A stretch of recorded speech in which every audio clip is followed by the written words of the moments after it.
અમદાવાદની 7th day સ્કૂલમાં સતત બીજા દિવસે પણ સિંધી સમાજના લોકોનો રોષ ભભૂકી ઉઠ્યો। 7th ડે સ્કૂલ પર ફરી સ્થિતિ વણસી છે। પોલીસ સાથે લોકોનો ફરી સંઘર્ષ થયો। પોલીસે દેખાવકારો પર લાઠીચાર્જ કરવો પડ્યો। પોલીસે પણ લોકોના કાઠલા પકડીને ડબ્બામાં પૂર્યા। જોઈએ 7th ડે સ્કૂલ સામે રોષ 7મા આસમાને કેવી રીતે પહોંચ્યો।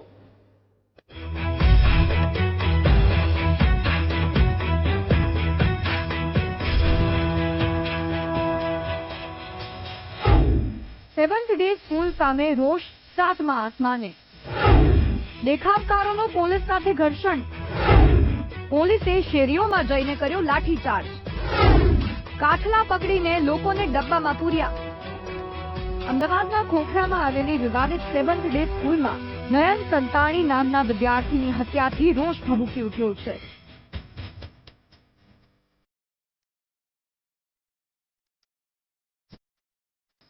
વિદ્યાર્થીની હત્યાથી વિદ્યાર્થી સંગઠનો અને હિન્દુ સંગઠનોમાં આક્રોશ છવાયો। ગઈકાલે થયેલા હોબાળા પછી એનએસયુઆઈ અને વિશ્વ હિન્દુ પરિષદ દ્વારા સ્કૂલને તાળાબંધી કરી સમગ્ર વિસ્તારમાં બંધનું એલાન આપી દેવાયું। વિદ્યાર્થી સંગઠનો, હિન્દુ સંગઠનો અને સિંધી સમાજ એક્ટિવ થતા કોઈ અનિચ્છનીય ઘટના ન બને તે માટે પોલીસનો ચુસ્ત બંદોબસ્ત ગોઠવી દેવાયો।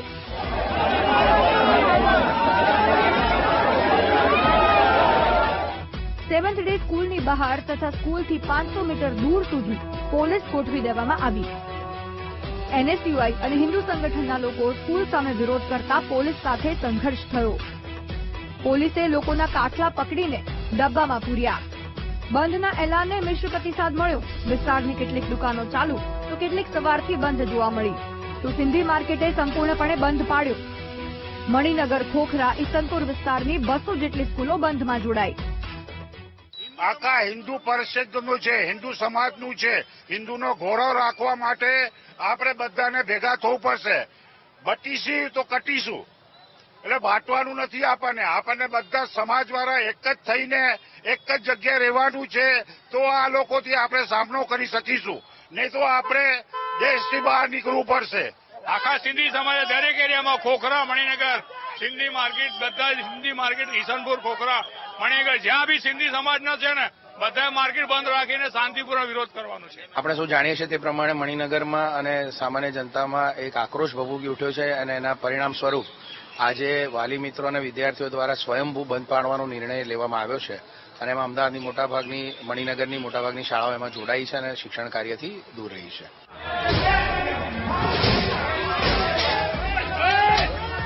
અમદાવાદની 7th ડે સ્કૂલમાં વિદ્યાર્થીની હત્યા બાદ થયેલી મારામારી અને તોડફોડ મામલે ખોખરા પોલીસે 500થી વધુના ટોળા વિરુદ્ધ ફરિયાદ નોંધી છે। સ્કૂલમાં ટોળાએ આવીને ઓફિસ, ક્લાસરૂમ, સ્કૂલ બસના કાચ તોડી, એલસીડી કમ્પ્યુટર તોડીને 15 લાખનું નુકસાન કર્યું હોવાનો ફરિયાદમાં ઉલ્લેખ કરાયો છે। સાથે જ ટોળાએ સ્કૂલના સ્ટાફ સાથે મારામારી કરી હતી। પોલીસની હાજરીમાં ટોળાએ તોડફોડ કરી હતી। ખોખરા પોલીસે રાઇટિંગ, મારામારી, નુકસાન પહોંચાડવા જેવી કલમ હેઠળ ગુનો નોંધ્યો છે। વિરોધ દરમિયાન 40થી 50 એનએસયુઆઈ કાર્યકરોની પણ અટકાયત કરાઈ છે। 2 દિવસ પહેલા ખોખરા પોલીસ સ્ટેશનમાં જે હત્યાનો બનાવ બનેલો હતો એને અનુસંધાને આજ સવારથી 7th ડે સ્કૂલ ઉપર પૂરતો પોલીસ બંદોબસ્ત રાખવામાં આવેલો હતો। એનએસયુઆઈના કેટલાક કાર્યકરો દ્વારા અહીંયા પણ વિરોધ કરવામાં આવ્યા હતા। એ લોકોને ડિટેઇન કરીને પોલીસે એ લોકોની ડિટેઇનની કાર્યવાહી ચાલુ છે અને હાલમાં અહીંયા પૂરતો શાંતિનો માહોલ છે। ગઈકાલે સવારે અહીંયા સ્કૂલ આગળ આવીને 400થી 500 માણસના ટોળાએ જે તોડફોડ કરેલી હતી, જેમાં સ્કૂલના સંચાલકની ફરિયાદ લઈને 400થી 500 ટોળાની વિરુદ્ધમાં મારામારી અને તોડફોડની ફરિયાદ દાખલ કરવામાં આવેલી છે। સ્થાનિક લોકો તો સ્કૂલ પર ગંભીર આક્ષેપો કરી રહ્યા છે। લોકોમાં આક્રોશ એટલો છે કે સ્કૂલને જ સીલ મારવાની માંગ કરી રહ્યા છે। આવો સાંભળીએ લોકોના આક્ષેપો અને રોષને।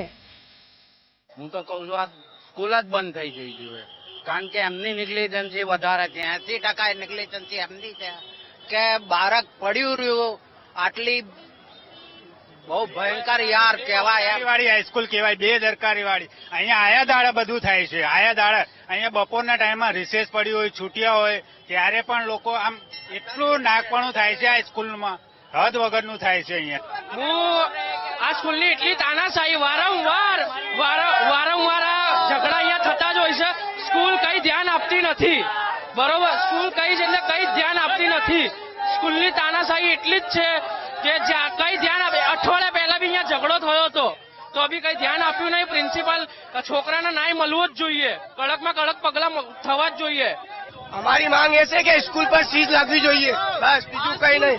આ પ્રિન્સિપલની લાપરવાહીનો નતીજો છે. નથી પેલા દારૂ પકડાઈ ચુક્યો છે, બિયારો પકડાઈ છે, છોકરાઓ ચાકુ લઈને આવે છે, ડ્રગ્સ પકડાઈ ચુક્યું છે 7 ડે સ્કૂલમાં. આ ભાઈ સ્કૂલમાં ભણતર ચાલતું હોય તો સ્કૂલમાં ચાકુ ન મંગાવે. ચાકુ કેમ છોકરો લઈને ઘૂસ્યો? આ સ્કૂલની સિક્યુરિટીની જવાબદારી હોય કે ચેક કરે કે ચાકુ શું કોણ છોકરો શું લઈને આવે છે.